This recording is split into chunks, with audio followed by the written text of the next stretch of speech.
ഹരി ഓം. എല്ലാവർക്കും നമസ്കാരം. ബദരീനാഥ് മഹാവിഷ്ണു ക്ഷേത്രത്തെക്കുറിച്ച് കേൾക്കാത്തവരായി ആരും തന്നെ ഉണ്ടാകുകയില്ല. ബദരീനാഥ് സ്ഥിതി ചെയ്യുന്നത് ഉത്തരാഖണ്ഡിലാണ്. ഉത്തരാഖണ്ഡിലെ ചൈനയോട് ചേർന്ന ഭാഗത്താണ് ഈ ബദരീനാഥ് സ്ഥിതി ചെയ്യുന്നത്. ഹിമ ആവരണം ചെയ്യപ്പെട്ട മലകളാൽ ചുറ്റപ്പെട്ട പ്രകൃതി രമണീയമായ പാണ്ഡവരുടെയും മഹാഭാരതത്തിലെയും ഒക്കെ കഥകൾ മുഴുവനും നിറഞ്ഞു നിൽക്കുന്ന ഒരു മഹത്തായ ക്ഷേത്രമാണ് ബദരീനാഥ്. ബദരീനാഥൻ്റെ ദർശനം നടത്തിയാൽ മറ്റൊരു തീർത്ഥ സ്ഥാനത്തും പോകേണ്ടതില്ല എന്നാണ് പറയപ്പെടുന്നത്. അതായത് തീർത്ഥാടനങ്ങളുടെ തീർത്ഥാടന കേന്ദ്രമാണ് ബദരീനാഥ് എന്ന് പറയപ്പെടുന്നു. എല്ലാ ഭക്തരുടെയും ആഗ്രഹമാണ് ബദരീനാഥിൽ എത്തിച്ചേരുക എന്നുള്ളതും ഒരു പ്രാവശ്യമെങ്കിലും ബദരീനാഥിനെ ദർശിക്കുക എന്നുള്ളതും. അപ്പോൾ നമ്മൾ അതിനെല്ലാവരും ആശ്രയിക്കുന്നത് ടൂർ ഓപ്പറേറ്റേഴ്സിനെയാണ്. നെറ്റിലും ദൃശ്യമാധ്യമങ്ങളിലുമൊക്കെയുള്ള പരസ്യങ്ങൾ കണ്ട് നമ്മൾ ബദരിയിൽ പോകാറുണ്ട്. പക്ഷേ ഇപ്പോഴത്തെ ഒരു ട്രെൻഡ് എന്ന് പറഞ്ഞാൽ ആരും ഒരു ടൂർ ഓപ്പറേറ്ററുടെ കൂടെ പോകാനോ അല്ലെങ്കിൽ ഒരുമിച്ച് പോകാനോ ഒക്കെ ഉള്ള ഒരു ടെൻഡൻസി കുറഞ്ഞു വരുന്ന ഒരു കാലം ഒന്ന്. രണ്ടാമത് ടൂർ ഓപ്പറേറ്റേഴ്സ് എന്തായാലും അവർ ചെയ്യുന്ന ജോലിയുടെ ഒരു ലാഭം അവരെടുക്കാറുണ്ട്. ആദ്യം തന്നെ പറയട്ടെ, ബദരീനാഥ ക്ഷേത്രം എന്ന് പറയുന്നത് അത്യുന്നതങ്ങളിൽ നിൽക്കുന്ന ഒരു ക്ഷേത്രമാണ്. ഹിന്ദി മേഖലയിലെ ഒരു ക്ഷേത്രമാണ്. അതുപോലെ തന്നെ ഒരുപാട് കടമ്പകൾ കടന്ന് വേണം നമ്മൾ ആ ക്ഷേത്രത്തിൽ എത്തിച്ചേരാൻ. കടമ്പകൾ എന്ന് പറയുന്നത് അത്യുന്നതങ്ങളായ പർവ്വതങ്ങളുടെ പള്ളയിൽ കൂടി വെട്ടിയ പാറകളുടെയൊക്കെ ഇടയിലൂടെയാണ് ഈ വാഹനങ്ങളൊക്കെ പോകുന്നത്. ദുർഘടം പിടിച്ച വഴികളാണ്. അപ്പോൾ തീർച്ചയായും ആദ്യം തന്നെ ഞാൻ പറയുകയാണ്, ഏതെങ്കിലും അറിവുള്ള ഒരാളുടെ സഹായത്തോടെ മാത്രമേ ഈ പ്രദേശങ്ങളിൽ പോകാവൂ എന്നുള്ള ഒരു മുഖവരിയോടുകൂടിയാണ് ഞാൻ ഈ വീഡിയോ തുടങ്ങുന്നത്. ഇക്കാലത്ത് എവിടെ ചെന്നാലും, ബദരീനാഥിലായാൽ പോലും അവിടെ എവിടെയെല്ലാം ചെന്നാലും നമുക്ക് ബേസിക് സൗകര്യങ്ങൾ, അതായത് ഹോട്ടലുകൾ, പോലീസ് സേവനം, മെഡിക്കൽ ഒക്കെ അവൈലബിൾ ആണ്. അതുകൊണ്ട് ഒറ്റയ്ക്ക് പോകുന്നതിലും കുഴപ്പമൊന്നുമില്ല. ആദ്യമായിട്ടാണ് പോകുന്നതെങ്കിൽ അതിന് ആ ഏരിയയെക്കുറിച്ച് ധാരണയുള്ള ഒരാളുടെ സഹായത്തോടു കൂടി പോയാൽ വളരെ ഉപകാരമായിരിക്കും എന്ന് പറഞ്ഞുകൊണ്ട് നമുക്ക് എങ്ങനെ അവിടെ വളരെ ചിലവ് കുറഞ്ഞ രീതിയിൽ എത്തിച്ചേരാം എന്നത് നോക്കാം. അപ്പോൾ എല്ലാവർക്കും പോകണമെന്ന് ആഗ്രഹമുണ്ട്. പക്ഷേ അത് എങ്ങനെ എത്തിച്ചേരാം അല്ലെങ്കിൽ എന്തൊക്കെയാണ് ചെയ്യേണ്ടത് അതിന് എന്ന് മിക്ക ആൾക്കാർക്കും അറിയില്ല. അപ്പോൾ അവരുടെ ഒരു അറിവിലേക്കായിട്ടാണ് എങ്ങനെ വളരെ ചുരുങ്ങിയ പണം ഉപയോഗിച്ച് നമുക്ക് ബദരീനാഥിൽ എത്തിച്ചേരാം എന്നുള്ളതിനെക്കുറിച്ചൊരു ചെറിയ ഐഡിയ ആണ് ഈ വീഡിയോയിൽ നൽകുന്നത്. കേരളത്തിൽ നിന്ന്, അതായത് നമ്മളുടെ നാട്ടിൽ നിന്ന്, കേരളത്തിൽ നിന്ന് എങ്ങനെ ബദരിയിൽ എത്തിച്ചേരാം എന്നുള്ളതിനെക്കുറിച്ചാണ് നമ്മൾ പറയുന്നത്. കേരളത്തിൽ നിന്ന് നമുക്ക് രണ്ട് രീതിയിലാണ് യാത്ര തുടങ്ങാവുന്നത്. ഒന്ന് ട്രെയിൻ, രണ്ട് ഫ്ലൈറ്റ്. വ്യക്തമായ റൂട്ട് എന്ന് പറയുന്നത് കേരളത്തിൽ നിന്ന് ഡൽഹിയിൽ നിന്ന് ഹരിദ്വാർ. ഏതാണ്ട് 13ഓളം ട്രെയിനുകൾ ഡൽഹിയിലേക്ക് പോകുന്നുണ്ട്. ചിലത് ഡെയിലി ഓടുന്നതാണ്. എങ്ങനെയായാലും ഏതാണ്ട് ഒരു ആവറേജ് 3 ട്രെയിൻ നമുക്ക് ഡൽഹിയിലേക്ക് പോകാൻ ലഭിക്കുന്നതാണ്. 800 മുതൽ 1200 രൂപ വരെയാണ് സ്ലീപ്പർ ക്ലാസിൻ്റെ റേറ്റ്. 48 മണിക്കൂർ മുതൽ 56 മണിക്കൂർ വരെ യാത്രാ സമയം ഉണ്ടായിരിക്കുന്നതാണ്. 2-2.5 ദിവസം. അപ്പോൾ ഈ 2-2.5 ദിവസത്തെ ഭക്ഷണം നമ്മൾ ട്രെയിനിൽ നിന്ന് വാങ്ങിക്കേണ്ടി വരും. ഒരു ട്രെയിൻ ഡയറക്റ്റ് കേരളത്തിൽ നിന്ന് ഹരിദ്വാറിലേക്കുണ്ട്. അത് പക്ഷേ ആഴ്ചയിൽ ഒരിക്കൽ മാത്രമേ ഉള്ളൂ. രണ്ടാമത്തേത് ഫ്ലൈറ്റാണ്. കേരളത്തിൽ നിന്ന് ഡൽഹിയിലെ ഇന്ദിരാഗാന്ധി ഇൻ്റർനാഷണൽ എയർപോർട്ടിലേക്കും അതുപോലെ ഹരിദ്വാറിനടുത്തുള്ള ഡെറാഡൂണിലെ ജോളി ഗ്രാൻഡ് എയർപോർട്ടിലേക്കുമാണ് ഫ്ലൈറ്റുകൾ ഉള്ളത്. റേറ്റ് കുറച്ച് കൂടുതലായിരിക്കും. യാത്രാ സൗകര്യം, യാത്രാ സമയം നമുക്ക് ലാഭിക്കാം. റേറ്റ് ഡൽഹിയിലേക്ക് ഏതാണ്ട് 6000-ൽ താഴ്ന്നിപ്പോൾ കാണുന്നില്ല. അതുപോലെ തന്നെ ജോളി ഗ്രാൻഡിലേക്കുള്ളത് 9000, 10,000 അടുപ്പിച്ച് ഫ്ലൈറ്റ് ചാർജ് ഉണ്ടായിരിക്കുന്നതാണ്. പക്ഷേ ഇതിൻ്റെ ഒരു ഗുണം, രാവിലെ കയറിയാൽ നമ്മളൊരു വൈകുന്നേരം ആകുമ്പോഴത്തേന് നമ്മൾ ഡെസ്റ്റിനേഷനിൽ എത്തും എന്നുള്ളതാണ്. നമുക്ക് വീണ്ടും ട്രെയിൻ യാത്രയിലേക്ക് വരാം. നമ്മുടെ ട്രെയിൻ ഡൽഹിയിൽ എത്തിച്ചേർന്നു. ഇനി നമുക്ക് ഡൽഹിയിൽ നിന്നും ഹരിദ്വാറിലേക്കുള്ള ട്രെയിനാണ് ബുക്ക് ചെയ്യേണ്ടത്. ആ ബുക്ക് ചെയ്യുമ്പോൾ ശ്രദ്ധിക്കേണ്ട ഏറ്റവും പ്രധാനപ്പെട്ട ഒരു കാര്യമെന്ന് പറയുന്നത്, ഡൽഹിയിൽ എത്തിച്ചേരുന്ന സമയം കഴിഞ്ഞ് ഒരു 3 മുതൽ 5 മണിക്കൂർ ഗ്യാപ്പ് ഇട്ടിട്ടേ നമ്മൾ ഹരിദ്വാറിലേക്കുള്ള ട്രെയിൻ ബുക്ക് ചെയ്യാവൂ. അതായിരിക്കും ബെറ്റർ. നമ്മുടെ ട്രെയിൻ ഡൽഹിയിൽ എത്തുമ്പോൾ നമ്മൾ ഉദ്ദേശിച്ച സമയത്തിന്, നമ്മളോട് പറഞ്ഞിരിക്കുന്ന ടൈമിലും കൂടുതൽ ടൈം മിക്കവാറും എടുക്കാറുണ്ട്. കാരണം ഡൽഹിയിലെ ട്രാഫിക്, ഡൽഹിയിലെ സിറ്റുവേഷനൊക്കെ അങ്ങനെയാണ് മിക്കപ്പോഴും. അതുകൊണ്ട് നമുക്ക് മിക്കപ്പോഴും 1/2 മണിക്കൂർ, 1 മണിക്കൂർ, 1.5 മണിക്കൂർ ലേറ്റായിട്ടേ ട്രെയിൻ സ്റ്റേഷനിൽ പ്രവേശിക്കുകയുള്ളൂ. അത് കണക്കാക്കി അത് കഴിഞ്ഞിട്ട് നമ്മൾ ഡൽഹിയിൽ എത്തിച്ചേർന്നാൽ നമ്മൾക്കവിടെ വെയിറ്റിംഗ് റൂമുകളുണ്ട്.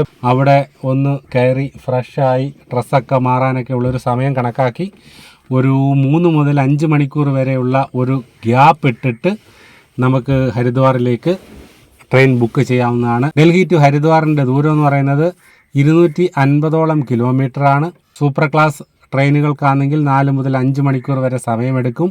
അതല്ല, നിങ്ങൾക്ക് ട്രെയിൻ സൗകര്യപ്രദമായി കിട്ടുന്നില്ല എങ്കിൽ ബസ്സുകൾ വളരെ അധികം നമുക്ക് ഡൽഹിയിൽ നിന്ന് ഹരിദ്വാറിലേക്ക് കിട്ടുന്നതാണ്. കശ്മീരി ഗേറ്റ്, ആനന്ദ് വിഹാർ, അക്ഷർധാം തുടങ്ങിയവ പ്രധാനപ്പെട്ട ബസ് പോയിന്റുകളാണ്, ഹരിദ്വാറിലേക്കുള്ള ബസ് പോയിന്റുകളാണ്. പിന്നെ അടുത്ത ഒരു കാര്യം ശ്രദ്ധിക്കേണ്ടത്, ഡൽഹിയിൽ നിന്ന് ഹരിദ്വാറിലേക്ക് നിങ്ങൾ ട്രെയിൻ ബുക്ക് ചെയ്യുമ്പോൾ രാത്രിയിൽ യാത്ര ചെയ്യാൻ ശ്രദ്ധിച്ചാൽ വളരെ ബെറ്റർ ആയിരിക്കും. കാരണം നമ്മൾ അതായത് പകൽ 10 മണിക്കോ 12 മണിക്കോ ഒക്കെ നമ്മൾ ഡൽഹിയിലെത്തി എന്ന് വെച്ചോ. ഡൽഹിയിൽ നിന്ന് നമ്മൾ ഹരിദ്വാറിലേക്ക് ട്രെയിൻ ബുക്ക് ചെയ്യുന്നു. ട്രെയിൻ ബുക്ക് ചെയ്യുമ്പോഴുള്ള പ്രശ്നം എന്ന് പറയുന്നത്, നമ്മൾ വൈകുന്നേരം ആകുമ്പോഴായിരിക്കും ഹരിദ്വാറിൽ ചെല്ലുന്നത്. വൈകുന്നേരമാകുമ്പോൾ ഹരിദ്വാറിൽ ചെന്നു, നമ്മളൊരു ഹോട്ടൽ ബുക്ക് ചെയ്തു, അവിടെ കിടന്നുറങ്ങി. പകലും പോയി, നമ്മുടെ രാത്രിയും പോയി. അതുകൊണ്ട് വൈകിട്ട് ഒരു 8-9 മണിക്കുള്ള ഹരിദ്വാറിലേക്കുള്ള ട്രെയിൻ ബുക്ക് ചെയ്താൽ ആ രാത്രി നിങ്ങൾക്ക് സുന്ദരമായി മനോഹരമായി കിടന്ന് ഉറങ്ങി അടുത്ത ദിവസം രാവിലെ ആകുമ്പോഴേക്കും നിങ്ങൾക്ക് ഹരിദ്വാറിൽ എത്തിച്ചേരാവുന്നതാണ്. ഒരു ദിവസത്തെ ഹോട്ടൽ റൂം നിങ്ങൾക്ക് ലാഭിക്കാം. ഹരിദ്വാർ ആണ് ബദരീനാഥിലേക്കുള്ള സ്റ്റാർട്ടിംഗ് പോയിന്റ് എന്ന് പറയുന്നത്. ഹർക്കി ദ്വാർ ഒരു കവാടമാണ് ഹരിദ്വാർ. ഹരനിലേക്കുള്ള കവാടം, ഹരിയിലേക്കുള്ള കവാടം, അതാണ് ഹരിദ്വാർ. പ്ലാൻഡ് സ്പിരിച്വൽ സിറ്റി എന്ന് പറയുന്നത് ഹരിദ്വാർ ആണ്. 2500-ൽ കൂടുതൽ ക്ഷേത്രങ്ങൾ ഹരിദ്വാറിലുണ്ടെങ്കിലും അവിടുത്തെ ഏറ്റവും പ്രബലവും ശക്തവുമായ ഒരേ ഒരു സാന്നിധ്യം എന്ന് പറയുന്നത് ഗംഗാദേവിയാണ്. ഗംഗാദേവിയുടെ ദർശനവും കുളിയും ആരതിയുമൊക്കെയാണ് ഹരിദ്വാറിൻ്റെ ഏറ്റവും സുന്ദരമായ നിമിഷങ്ങൾ. ബദരിയിലേക്ക് പോകുന്ന മുഴുവൻ ഭക്തരും ഒരു ദിവസം ഹരിദ്വാറിൽ ക്ലൈമറ്റേഷൻ എന്ന രീതിയിൽ അവിടെ സെറ്റ് ചെയ്യാറുണ്ട്, അവിടെ സ്റ്റേ ചെയ്യാറുണ്ട്. നമ്മൾ ഹരിദ്വാറിൽ എത്തിക്കഴിഞ്ഞാൽ ആദ്യം വേണ്ടത് ഒരു ഹോട്ടൽ റൂം ബുക്ക് ചെയ്യുക എന്നുള്ളതാണ്.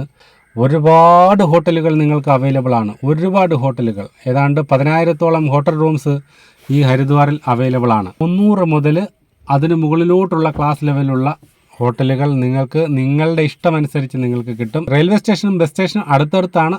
ഹരിദ്വാറിൽ നമ്മൾ ഇപ്പോൾ രാത്രിയിലെത്തിയാലും പകലെത്തിയാലും നമ്മളൊരു ഹോട്ടൽ റൂം എടുത്തിട്ട് ആദ്യ ദിവസം തന്നെ നമ്മൾ ചെയ്യേണ്ടത് അടുത്ത ദിവസത്തേക്ക് ബദരിയിൽ പോകാനുള്ള ബസ്സോ ടാക്സിയോ റെഡിയാക്കുക എന്നുള്ളതാണ് ആദ്യമായി ചെയ്യേണ്ടത്. ഹരിദ്വാർ കഴിഞ്ഞാൽ പിന്നെ നമ്മൾ ഡയറക്റ്റ് ബദരിയിലേക്കാണ് പോകുന്നതെങ്കിൽ ഒരു 3-4 രീതിയിൽ നമുക്ക് പോകാം. അവിടേക്ക് ട്രെയിൻ സർവീസ് ഇല്ല, വിമാന സർവീസ് ഇല്ല, റോഡ് മാർഗമുള്ള സർവീസ് മാത്രമേ ഉള്ളൂ.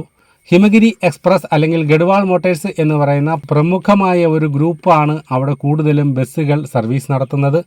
അതുപോലെ ഗവൺമെൻറ്റായ ഉത്തരാഖണ്ഡ് പരിവഹൻ എന്ന് പറയുന്ന നമ്മുടെ KSRTC പോലെ ഉത്തരാഖണ്ഡ് സർക്കാരിൻ്റെ ഉത്തരാഖണ്ഡ് പരിവഹൻ്റെ ബസ്സുകളും ധാരാളമായി പോകാറുണ്ട്. ഈ ബസ്സുകൾ നമുക്ക് നേരത്തെ മുൻകൂട്ടി ബുക്ക് ചെയ്യാൻ പറ്റുന്നതാണ്. പ്രത്യേകം ശ്രദ്ധിക്കേണ്ടത്, ഡയറക്റ്റ് ബസ്സുകൾ എല്ലാം രാവിലെ ഒരു 9 മണിക്ക് മുൻപായി ഈ ഹരിദ്വാർ വിടും എന്നുള്ളതാണ്. കാരണം അത്രയും ദൂരമുണ്ട്. വൈകുന്നേരം 6 മണിക്ക് മുൻപ് ബദരിയിൽ എത്തേണ്ടതുണ്ട്. അപ്പോൾ എപ്പോഴും മനസ്സിലിരിക്കുക, ഹരിദ്വാറിൽ നിന്ന് ബദരിയിലേക്കുള്ള ബസ്സുകളെല്ലാം രാവിലെ തന്നെ പുറപ്പെടുന്നതാണ്. അതുകൊണ്ട് നമ്മൾ സീറ്റ് ബുക്ക് ചെയ്യാൻ ശ്രമിക്കുക. ഹരിദ്വാറിൽ നിന്ന് ബദരിയിലേക്കുള്ള ദൂരം എന്ന് പറയുന്നത് ഏതാണ്ട് 290 കിലോമീറ്ററാണ്. അതുപോലെ ബസ് ചാർജ് എന്ന് പറയുന്നത് 600 മുതൽ 700 വരെയാണ് ബസ് ചാർജ്. സർക്കാരിൻ്റെ ബസ്സുണ്ട്, അതുപോലെ പ്രൈവറ്റ് ബസ്സുകളുമുണ്ട്. അവരുടെ ഓഫീസുകളെല്ലാം ഈ ബസ് സ്റ്റാൻഡിനടുത്തും റെയിൽവേ സ്റ്റേഷനിലും അടുത്തുമാണ്.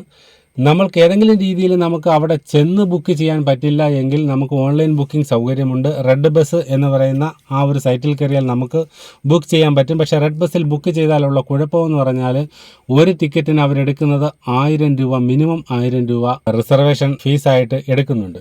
അല്ലാതെ ഡയറക്റ്റ് നമ്മൾ അവിടെ പോയി ബുക്ക് ചെയ്യുകയാണെങ്കിൽ ഏതാണ്ട് 650 രൂപ 700 രൂപയ്ക്കകത്തുള്ള ഫീസ് മാത്രമേ ഉള്ളൂ.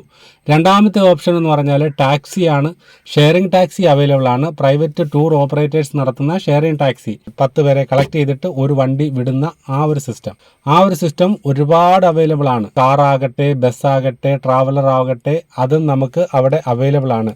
പക്ഷേ ഇതെല്ലാം നമ്മൾ മുൻകൂട്ടി നേരത്തെ പ്ലാൻ ചെയ്ത് അവരുമായി കൺഫേം ചെയ്തില്ല എങ്കിൽ അടുത്ത ദിവസം നമ്മൾ ബസ് കയറാൻ ചെന്നാൽ ചിലപ്പോൾ നമ്മൾക്ക് ഉദ്ദേശിച്ച രീതിയിലുള്ള കാര്യം നടക്കുകയില്ല. ഇത് ബുക്ക് ചെയ്ത് കഴിഞ്ഞിട്ട് ഹരിദ്വാറിലെ ഒരു ദിനം നമ്മൾ ചെലവഴിക്കുക. തീർച്ചയായും ഗംഗാനദിയിൽ കുളിക്കുക, വൈകുന്നേരത്തെ ഗംഗ ആരതിയിൽ പങ്കെടുക്കുക. തിരിച്ചു വന്നിട്ട് ഒരു മാക്സിമം 8 മണിക്ക് മുൻപായി കിടന്ന് ഉറങ്ങാൻ ശ്രമിക്കുക.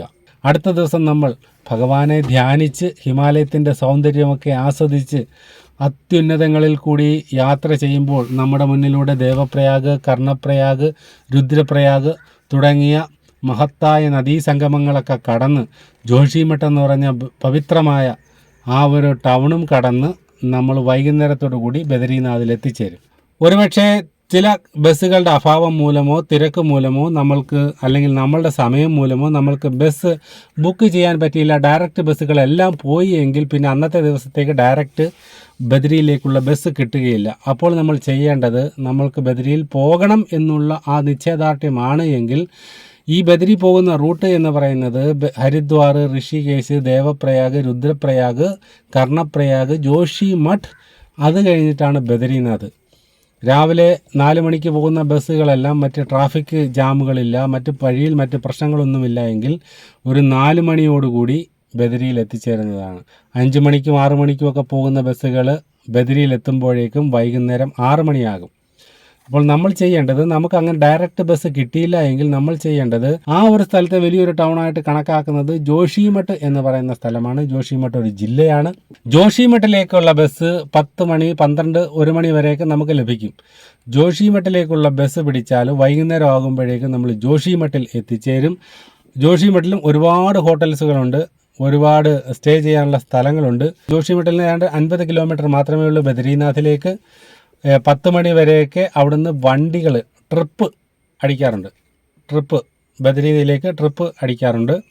അങ്ങനെ വേണമെങ്കിലും നമുക്ക് അന്ന് ബദരിയിൽ എത്തിച്ചേരാം. ബദരീനാഥ് എന്ന് പറയുന്നത് ഒരു പക്ഷേ ഇന്ത്യയിലെ തന്നെ ഏറ്റവും മനോഹരമായ ഒരു സ്പിരിച്വൽ സ്പോട്ട് എന്ന് പറയുന്നത് ബദരീനാഥാണ്. അളകനന്ദ നദിയും നരപർവ്വതവും നാരായണപർവ്വതവും 4 സൈഡും ഹിമാവൃതമായ മലകളാലൊക്കെ ചുറ്റപ്പെട്ട് നിൽക്കുന്ന ബദരീനാഥ്, കേദാർനാഥ്, തുംഗനാഥ് പോലെയൊന്നും നമുക്കധികം നടക്കേണ്ട കാര്യമില്ല. നമ്മൾ ആ ക്ഷേത്രത്തിനടുത്ത് വരെ നമുക്ക് ട്രാവലിംഗ് സൗകര്യമുണ്ട്. അതുപോലെ തന്നെ ഒരുപാട് ഹൈ സ്റ്റാൻഡേർഡും ആയിട്ടുള്ള ഹോട്ടൽസുകളും ധർമ്മശാലകളുമൊക്കെ ഉള്ള ഒരു സ്ഥലമാണ് ബദരീനാഥ്. നമുക്ക് അവിടെ ഡോർമെട്രി അവൈലബിൾ ആണ്. 150 രൂപ മുതൽ 300-400 രൂപയുടെ ഡോർമെട്രി, അതുപോലെ 500 രൂപയ്ക്ക് റൂംസുകൾ ബദരീനാഥിൻ്റെ പരിസരത്ത് കിട്ടുന്നതാണ്. മിക്ക ഹോട്ടലുകളും നമുക്ക് മുൻകൂട്ടി ബുക്ക് ചെയ്യാവുന്നതാണ്.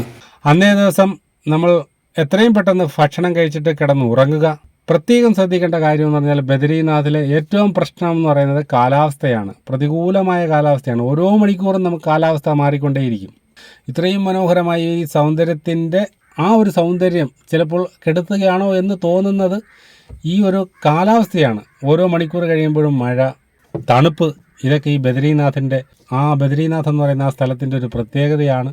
അതുകൊണ്ട് ബദരീനാഥിൽ പോകുന്നവർ തീർച്ചയായും ഏറ്റവും ശക്തവും സ്ട്രോങ്ങുമായിട്ടുള്ള കമ്പിളി ഉടുപ്പുകളും കമ്പിളി ഷൂസുകളും കമ്പിളി തൊപ്പികളുമൊക്കെ കരുതേണ്ടതാണ്.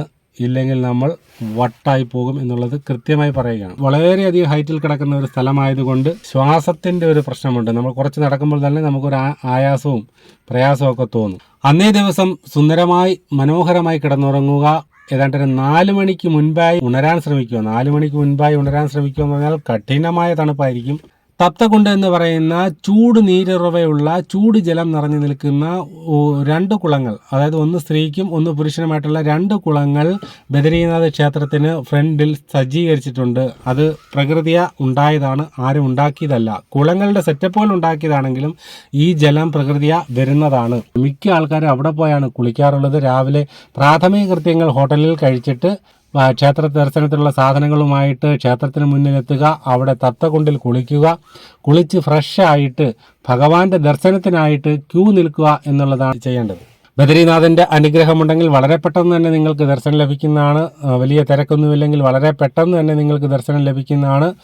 ഈ കാലത്ത്, സോഷ്യൽ മീഡിയയുടെയൊക്കെ ഈ കാലത്ത് തിരക്ക് വളരെ കൂടുതലാണ്. എന്തു തന്നെയായാലും ഭഗവാനെ ദർശനം നടത്തുക എന്നുള്ളത് ആദ്യ ശ്രമമാണ്.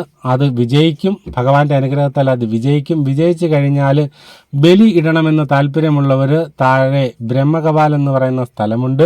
ബ്രഹ്മകപാലിൽ ബലിയിട്ടാൽ പിന്നെ നമ്മൾ ആർക്കും പിതൃപിണ്ഡം കൊടുക്കണ്ട എന്നുള്ളതാണ് ഒരു കണക്ക്. അതായത് പിണ്ഡങ്ങളുടെ അവസാന പിണ്ഡം ബ്രഹ്മകപാലിലാണ് എന്ന് പറയപ്പെടുന്നു. അളകനന്ദ നദി ദർശിക്കുക, ഭഗവാനെ മനോഹരമായി പ്രാർത്ഥിക്കുക, കുറച്ച് ഫോട്ടോസൊക്കെ എടുക്കുക. അത് കഴിഞ്ഞിട്ട് അന്നേ ദിവസം നമ്മുടെ പ്ലാൻ അനുസരിച്ച് രാവിലെ 10 മണിക്ക് മുൻപോ 12 മണിക്ക് മുൻപോ നിങ്ങളുടെ ദർശനം കഴിഞ്ഞുവെങ്കിൽ ഈ വീഡിയോയുടെ അവസാനം എനിക്ക് പറയാനുള്ളത് 3 കിലോമീറ്റർ അകലെയുള്ള പവിത്രമായ മാന വില്ലേജിലേക്ക് പോകുക. മാന വില്ലേജിലാണ് ഭഗവാൻ വേദവ്യാസൻ മഹാഭാരതവും വേദങ്ങളുമൊക്കെ എഴുതിയ ഗണേശ ഗുഹ, വ്യാസഗുഹ, പിന്നെ മുചുകുന്ദ ഗുഹ, അതുപോലെ പഞ്ചപാണ്ഡവർ സ്വർഗാരോഹണത്തിലേക്ക് പോകാൻ സഞ്ചരിച്ച വഴിയായ സ്വർഗാരോഹിണി, സരസ്വതി നദി, പവിത്രമായ സരസ്വതി നദി തുടങ്ങിയവയൊക്കെ മാന വില്ലേജിൽ ദർശിച്ച് വൈകുന്നേരത്തോടു കൂടി നിങ്ങൾ തിരികെ നിങ്ങളുടെ ഹോട്ടലിൽ എത്തുക. അന്നേ ദിവസം അവിടെ മനോഹരമായി വിശ്രമിച്ച് മറ്റ് പ്ലാനുകളൊന്നുമില്ലെങ്കിൽ നിങ്ങൾക്ക് തിരികെ കേദാർനാഥിലോ ഗംഗോത്രിയിലോ എങ്ങോട്ടോ ആണ് പോകേണ്ടതെന്ന് വെച്ചാൽ ബസ് സ്റ്റാൻഡുണ്ട്. അവിടെ നിന്നും ഈ പറഞ്ഞതുപോലെ നേരത്തെ നമ്മൾ സമയവും കാലവും ഒക്കെ മുൻകൂട്ടി കണ്ടുകൊണ്ട് ആ ബസ്സിൻ്റെ സൗകര്യങ്ങളും ബസ്സിൻ്റെ കാര്യങ്ങളുമൊക്കെ അന്വേഷിച്ച് നിങ്ങൾ ആ സ്ഥലത്തേക്ക് പോകാനായി ബസ് സ്റ്റാൻഡിലേക്ക് യാത്ര ചെയ്യുക എന്നുള്ളതാണ്. ബദരീനാഥൻ്റെ അനുഗ്രഹത്താൽ എല്ലാവർക്കും ബദരിയിലെത്താനും ബദരീനാഥനെ തൊഴാനും കഴിയട്ടെ എന്ന് ആശംസിച്ചുകൊണ്ട് നിർത്തുന്നു. ഹരി ഓം.